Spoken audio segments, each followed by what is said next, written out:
Good morning student. आज आपल्याला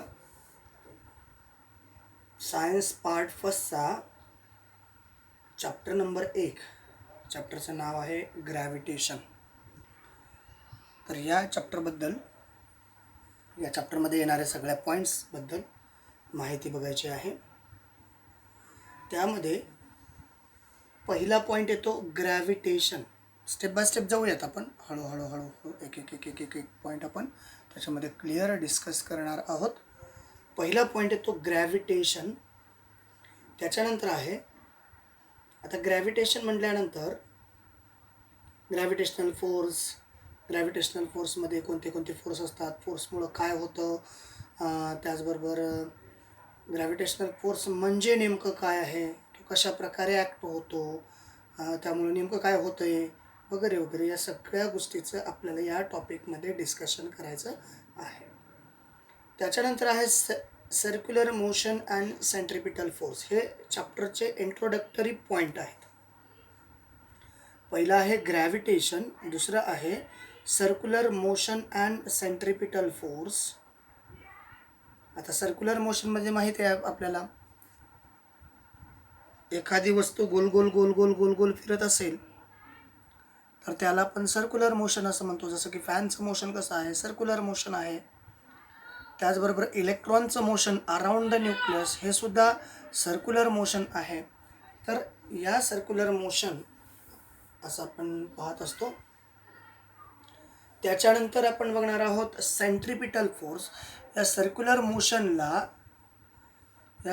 मोशनला म्हणजे जे इलेक्ट्रॉन रोटेट होतात सर्क्युलर पाथमध्ये किंवा अराउंड द सन, सूर्याभोवती जे काही प्लॅनेट आहेत, जे काही सॅटेलाईट आहेत, आर्टिफिशियल आहेत, काही नॅचरल आहेत, तर हे जे पाथमध्ये फिरतात किंवा अर्थच्या भोवती जे सॅटेलाईट आर्टिफिशियल सॅटेलाईट आहेत, तर हे जे आर्टिफिशियल सॅटेलाईट अर्थच्या भोवती रोटेट होतात, त्यांना रोटेट होण्यासाठी म्हणजे फिरण्यासाठी लागणारा जो फोर्स आहे तो अर्थच्या सेंटरमधून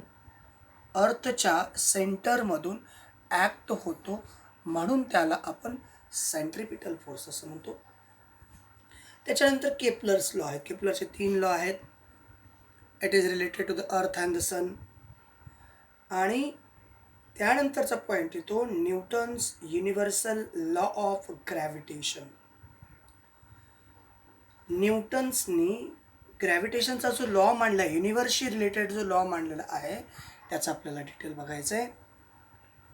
त्याच्यानंतर येतं acceleration due to gravitational force.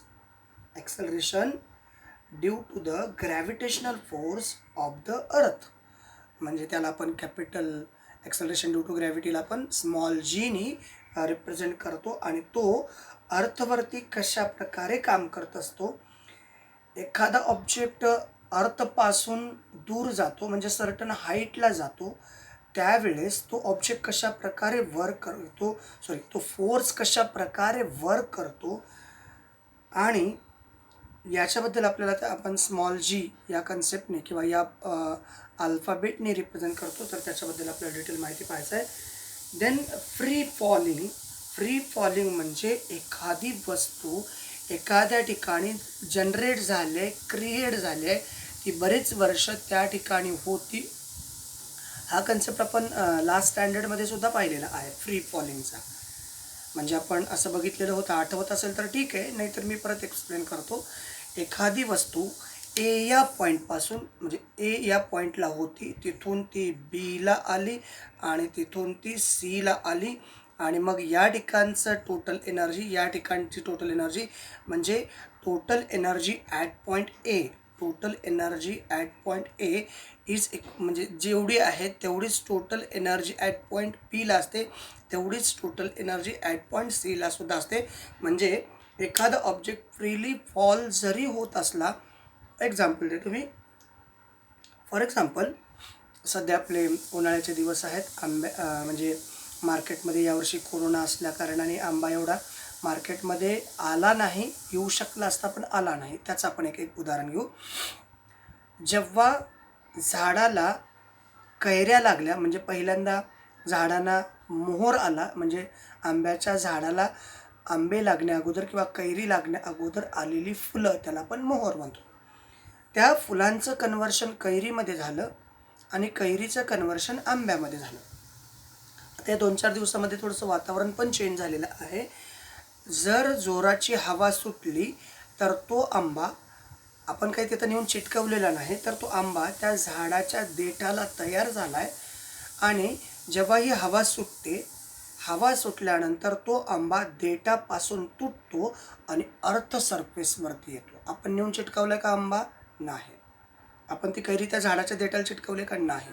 ती तयार झाली आहे. आणि मग तो ऑब्जेक्ट तिथून अर्थ सरफेसवरती येतो जेव्हा त्या देठापासून वेगळा होतो. जोपर्यंत देठाला आहे तोपर्यंत तो तिथेच राहतो, कारण त्या ठिकाणी बॅलेन्स फोर्स आहे. त्या ठिकाणी बॅलेन्स फोर्स असल्यामुळं कुठल्याही ऑब्जेक्टवरती जर बॅलेन्स फोर्स असेल तर ती वस्तू त्या जागेवरून हलू शकत नाही. पण मग जेव्हा ती देठापासून, तो आंबा जेव्हा देठापासून तुटला की तो अर्थ सरफेसवरती येतो. म्हणजे या कन्सेप्टला आपण फ्री फॉलिंग म्हणतो. आणि एस्केप वेलॉसिटी एखाद्या मर्यादित वेलॉसिटीपर्यंत, त्याच्या बाहेरची वेलॉसिटी, एक मर्यादेपर्यंत जी काही वेलॉसिटी एखाद्या ऑब्जेक्टची असते त्याच्या पुढची वेलॉसिटी, म्हणजे एखाद्या ऑब्जेक्टला एखाद्या पर्टिक्युलर लिमिटच्या, एखाद्या ऑब्जेक्टला एखाद्या ऑब्जेक्टला एका पर्टिक्युलर लिमिटच्या पुढं घेऊन जाण्यासाठी युटिलाइज केलेली वेलॉसिटी म्हणजे escape velocity. All clear? These are the introduction. हे इंट्रोडक्टरी पॉईंट्स आहेत आपल्या टॉपिकच्या. म्हणजे ग्रॅव्हिटेशन नावाच्या टॉपिकला सुरुवातीलाच हे पॉईंट दिलेले आहेत. या पॉईंटबद्दल आपण आत्तापर्यंत डिस्कस करत होतो. आता जायचे आपल्याला ॲक्च्युअल ग्रॅव्हिटेशनमध्ये. काय आहे ग्रॅव्हिटेशन, कशा प्रकारे असतं? त्याच्यासाठी तुम्हाला 3 प्रश्न विचारलेत. Can you recall? याच्याबद्दल तुम्हाला काही आठवतं का? त्यासाठी पहिला प्रश्न, what are the effect of force acting on the object? What are the effect of force म्हणजे फोर्सचा एखाद्या ऑब्जेक्टवरती काय परिणाम होतो. तर त्याचं एक्झाम्पल, फोर्स जर एखाद्या ऑब्जेक्टवरती अप्लाय केला तर त्या फोर्समुळं काय काय होतं, त्याच्या ॲन्सरबद्दल आपण डिस्कस करतोय. फोर्स अप्लाय केला तर एखादा स्टेशनरी ऑब्जेक्ट, हा स्टेशनरी ऑब्जेक्ट आहे, याच्यावरती जर फोर्स अप्लाय केला तर हा ऑब्जेक्ट मोशनमध्ये येतो. इवन फोर्समुळं त्याच्यामध्ये काय होतं, फोर्समुळं त्याच्यामध्ये डिस्प्लेसमेंट तयार होतं. काय तयार होतं? डिस्प्लेसमेंट तयार होतं. डिस्टन्सची कन्सेप्ट वेगळी आहे. डिस्टन्स म्हणजे actual path covered by body. For example, समजा मला या ठिकाणी जायचं आहे, मी इकडे आलो, त्याच्यानंतर इकडे आलो, या ठिकाणी आलो, त्याच्यानंतर इकडे आलो, त्याच्यानंतर इकडे आलो. म्हणजे हे actual path covered by body, याला म्हणायचं डिस्टन्स. म्हणजे इथून इथं, इथून इथं, इथून इथं, इथून इथं, हे झालं डिस्टन्स. पण जर डिस्प्लेसमेंट असेल तर मी डायरेक्ट इकडं न येता मी डायरेक्ट इकडं जाईन, याला म्हणायचं displacement. Shortest path covered by body is called displacement आणि actual path covered by body is called, हे आहे डिस्टन्स. मग आपला जो प्रश्न आहे, what are the effect of force acting on an object? जर एखाद्या ऑब्जेक्टवरती फोर्स अप्लाय झाला किंवा फोर्स अप्लाय केला तर तो ऑब्जेक्ट जर स्टेशनरी असेल तर तो मोशनमध्ये येतो. इवन त्या ऑब्जेक्टमध्ये डिस्प्लेसमेंट पाहायला मिळतं. इवन दुसरा एक पॉईंट येतो त्याच्यामध्ये आणखीन एक पॉईंट येतो, change in shape and size. Change in shape and size. मुद्दे थोडासा स्लोली बोलतो आहे, फिजिक्स आहे. ग्रॅव्हिटेशन हा टॉपिक फिजिक्सशी रिलेटेड आहे. हळूहळू जाऊयात आपण, फक्त समजून घ्या. आपला प्रश्न असा आहे, what are the effect of force acting on an object. एखाद्या ऑब्जेक्टवरती जर फोर्स ॲप्लाय केला तर काय होतं. तर काही गोष्टी आपण बघितल्या. एखाद्या ऑब्जेक्टवरती जर फोर्स ॲप्लाय केला तर तो ऑब्जेक्ट जर स्टेशनरी असेल तर तो मोशनमध्ये येतो, इवन तो डिस्प्लेस होतो किंवा तो डिस्टन्स कव्हर करतो. दुसरा जो मुद्दा आहे, एखाद्या ऑब्जेक्टवरती फोर्स ॲप्लाय केला तर त्या ऑब्जेक्टचा शेप आणि साईज चेंज होतो. शेप आणि साईज चेंज होतो. एक्झाम्पल, शेप आणि साईज याच्याबद्दल. साईजच्या बाबतीत जर बघितलं तर या ठिकाणी आपण रबर रबर किंवा रबर बँड असं आपण म्हणू शकतो. म्हणजे त्या रबर बँडला जर आपण दोन्ही बाजूनं जर ओढलं तर त्याच्यामध्ये एक्सपान्शन पाहायला मिळतं आणि जर त्याच्यावरचा फोर्स आपण ॲप्लाय केल्यामुळं त्याचं एक्सपान्शन पाहायला मिळतं. फोर्स काढून घ्या, तो त्याच्या ओरिजिनल स्टेटमध्ये येतो. त्याचबरोबर स्पंजला तुम्ही दाब द्या, त्याचा शेप चेंज होतो. स्पंजला तुम्ही दाब द्या, शेप चेंज होतो. तुम्ही जसा फोर्स ॲप्लाय केला आहे त्यानुसार त्याचा शेप चेंज होतो. तुम्ही तो फोर्स काढून घ्या, स्पंज त्याच्या ओरिजिनल पोझिशनला येतो. त्याचबरोबर कुंभार माहिती असेल तुम्हाला. कुंभार काय काम करतो की मडकी बनवितो किंवा मडकी घडवितो. ही मडकी घडवत असताना किंवा ही मडकी बनवत असताना तो मातीचा गोळा फिरत्या चाकाच्या मध्यावरती किंवा फिरत्या चाकाच्या मध्यावरती ठेवल्यानंतर त्या मातीच्या गोळ्याला एक पर्टिक्युलर आकार देतो. आकार देत असताना त्या मातीच्या गोळ्याला तो चाक फिरत असताना आपला हात त्याला लावतो. हातातनं त्या मातीच्या गोळ्यावरती फोर्स ॲप्लाय होतो आणि त्या फोर्समुळं त्या मातीच्या गोळ्याला एक विशिष्ट शेप येतो. हा सुद्धा एक कन्सेप्ट फोर्समुळे आपल्याला पाहायला मिळतं. त्याचबरोबर आपण मोशन बघितलं आहे. तर या फोर्समुळं त्या डायरेक्शन म्हणजे मोशनचं चेंज इन, आपण असं म्हणू, change in direction of motion, change in direction of motion of object. मुद्दे लक्षात घ्या.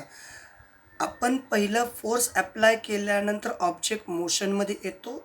इवन फोर्समुळं एखाद्या मोटिव्ह ऑब्जेक्टचं डायरेक्शन चेंजसुद्धा करू शकतो. त्याचं उदाहरण पहा.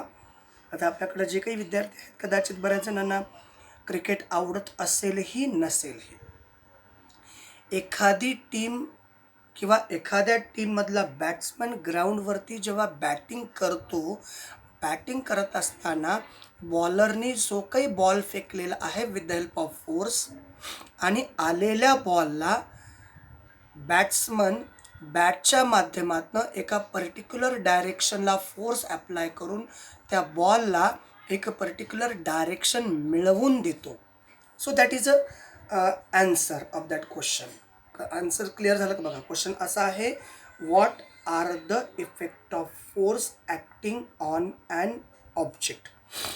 म्हणजे एखाद्या ऑब्जेक्टवरती जर फोर्स ॲप्लाय केला, एखाद्या ऑब्जेक्टवरती जर फोर्स ॲक्ट केला तर त्याच्यामध्ये काय काय होते. तर त्याच्यामध्ये काय होतं, डिस्प्लेसमेंट होतं.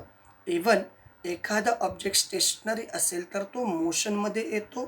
त्याचबरोबर एखाद्या ऑब्जेक्टचा फोर्समुळं शेप चेंज होतो, इवन साईज चेंज होते.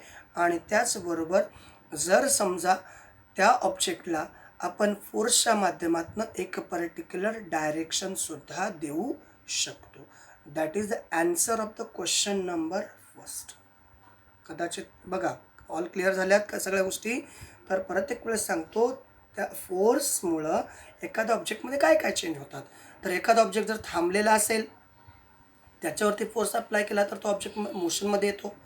इवन त्याच्यामध्ये डिस्प्लेसमेंट किंवा डिस्टन्स या दोन्हीपैकी कुठल्याही गोष्टी होऊ शकतात. फोर्स ॲप्लाय केल्यानंतर जर त्याला डिस्टन्स कव्हर करायचा असेल तर तो वेड्यावाकड्या मार्गाने जाऊ शकतो, डिस्प्लेसमेंट करायचं असेल तर स्ट्रेट मार्गाने जाऊ शकतो. त्याचबरोबर ऑब्जेक्टवरती फोर्स अप्लाय केल्यानंतर त्या ऑब्जेक्टचा शेप चेंज होतो, साईज चेंज होतो. इवन एखादा ऑब्जेक्ट मोशनमध्ये असेल तर फोर्स अप्लाय करून आपण त्याला एक पर्टिक्युलर त्या ऑब्जेक्टला आपण एक पर्टिक्युलर डायरेक्शन देऊ शकतो. All clear? चला दुसऱ्या प्रश्नाकडे जाऊ. What type of forces are you familiar with? दुसरा प्रश्न आहे तुमच्याकडे कॅन यू रिकॉलमध्ये. What type of forces you familiar with? तर तुम्हाला माहीत असलेले फोर्सेस कोणते आहेत, तुमच्या आठवणीतले फोर्सेस कोणते आहेत? तर नोन फोर्सेस आहेत, फोर्सेस नोन. दुसऱ्या प्रश्नाचं उत्तर फोर्सेस नोन. कोणते कोणते आहेत फोर्सेस नोन? पहिला येतो मस्क्युलर फोर्स, मस्क्युलर फोर्स. दुसरा येतो मेकॅनिकल फोर्स,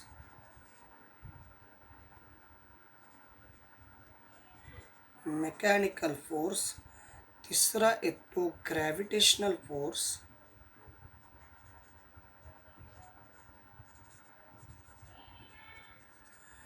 चौथा येतो फ्रिक्शनल फोर्स,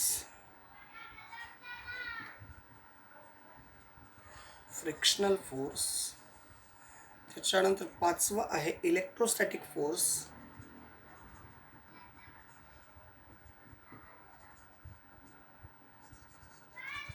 त्याच्यानंतर सहावा आहे बॅलेन्स फोर्स.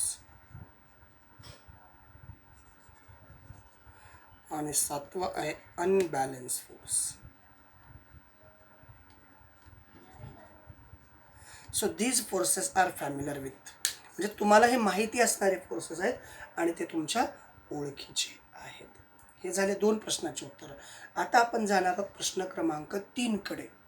प्रश्न क्रमांक 3 असा आहे, what do you know about the gravitational force? तुम्हाला या ग्रॅव्हिटेशनल फोर्सबद्दल काय माहिती आहे? काही माहिती आहे का? What do you know about gravitational force? तुम्हाला ग्रॅव्हिटेशनल फोर्सबद्दल काही माहिती आहे का? आहे की नाही सांगा? अरे आहे का? तर यस, आपल्याला माहिती आहे ग्रॅव्हिटेशनल फोर्सबद्दल. कारण तुम्ही म्हणाल, तुम्हाला प्रश्न पडला असेल की सर आपल्याला कसं काय माहिती आहे? अहो, जो फोर्स 2 ऑब्जेक्टमध्ये असतो बघा, the force which is applied by the earth to pull the object toward itself. कोण फोर्स अप्लाय करतं? अर्थ. कोणावरती अप्लाय करतं? एखाद्या ऑब्जेक्टवरती. जो ऑब्जेक्ट अर्थच्या ग्राउंडपासून सर्टन हाईटला आहे, तो अर्थपासून किंवा अर्थच्या ग्राउंडपासून सर्टन हाईटला आहे, अशा ठिकाणी ती अर्थ त्या ऑब्जेक्टला एका पर्टिक्युलर फोर्समुळं स्वतःच्या सरफेसकडं खेचते. त्याला आपण ग्रॅव्हिटेशनल फोर्स असं म्हणतो. बघा, ऑल क्लिअर झाले का? बघा, मी परत एक वेळेस सांगतो. प्रश्न असा आहे, what do you know about the gravitational force?